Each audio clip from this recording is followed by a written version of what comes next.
Le prophète il a vu l'enfer de ses yeux. Il a peur pour nous de l'enfer. Mes frères et sœurs, il s'agit de l'enfer. Personne, j'ai bien dit personne, ne pourra supporter l'enfer. Personne n'a la capacité d'imaginer ce qu'est l'enfer. Sa souffrance est permanente.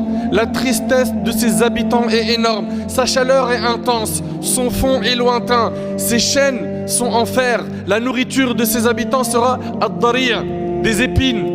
Az-zaqoum, c'est un fruit d'un arbre qui sort du fond de la fournaise. Leur boisson, comme l'a dit Allah, sera al-hamim. C'est une eau chaude qui jaillit d'une source bouillante. Ils boiront du sadid. C'est une eau trouble contenant de grandes quantités de matière purulente. Ses habitants ne mourront pas. Ses habitants ne mourront pas, ne dormiront pas, ne se reposeront pas. Ils seront en enfer. Leurs vêtements seront de feu, leurs couvertures seront de feu, leurs lits seront de feu. Ils mangeront du feu, ils vont boire du feu. Allahu Akbar.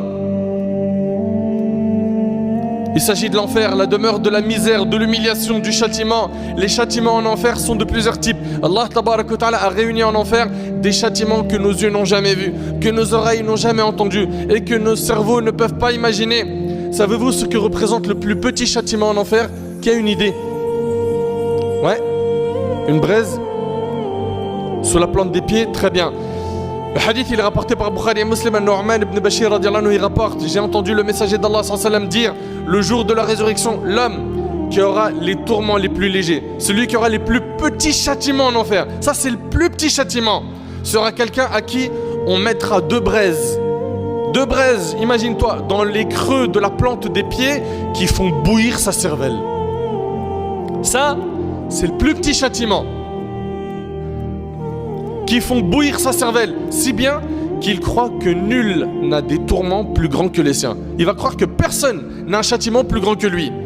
Et c'est pourtant celui d'entre eux qui a le plus léger supplice. Allahu Akbar. Qu'Allah nous accorde le salut. Qu'Allah nous protège du feu de l'enfer. Hélas, nombreux sont ceux qui lisent les versets qui parlent de l'enfer en étant indifférents. Ces versets ne leur font pas peur, leur peau ne frémisse pas, leurs larmes ne coulent pas, leur cœur ne bouge pas. On a des gens qui entendent parler de l'enfer dont les cœurs sont devenus durs au point où ils ne se sentent pas concernés, ou parfois on a l'impression qu'ils se sentent en sécurité, qu'ils ont la garantie d'entrer au paradis, que c'est dans leur poche, c'est réglé, comme si ce châtiment ne les concerne pas. Mes frères et sœurs, il s'agit de l'enfer et je vous recommande d'aller rendre visite aux personnes hospitalisées dans le service des personnes brûlées et regardez ce que fait le feu de cette dunya. Allez voir ceux qui ont été dévisagés par le feu de ce bas monde, ceux qui ont perdu la peau de leurs mains, etc.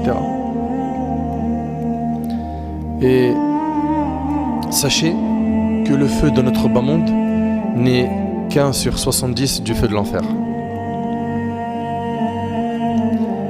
Et une fois que tu auras vu ça, bah écoute maintenant ce hadith. Selon Abu Huraira radiyallahu anhu, le prophète alayhi salatu wa sallam nous a informé que votre feu, celui qu'allume le fils d'Adam, est une des 70 parties du feu de la géhenne. Ce feu qu'on a, c'est une des 70 parties du feu de l'enfer. À l'occasion, les gens lui dirent: par Allah, si tel est le cas, ce feu suffirait. Déjà le feu de ce bas monde, il suffit comme châtiment, on est d'accord ou pas? Le prophète sallam reprit: le feu de la géhenne a en plus que le feu terrestre 69 parties, dont chacune d'elles a l'ardeur du feu terrestre. Et c'est rapporté par Bukhari Muslim. Allahu Akbar. Si on réunit tous les feux de ce bas monde,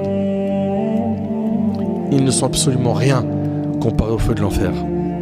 Et pour commencer, sachez que l'infidèle, l'injuste, le pervers, quand ils vont avoir leur livre de la main gauche, et que ça sera donc l'échec pour eux,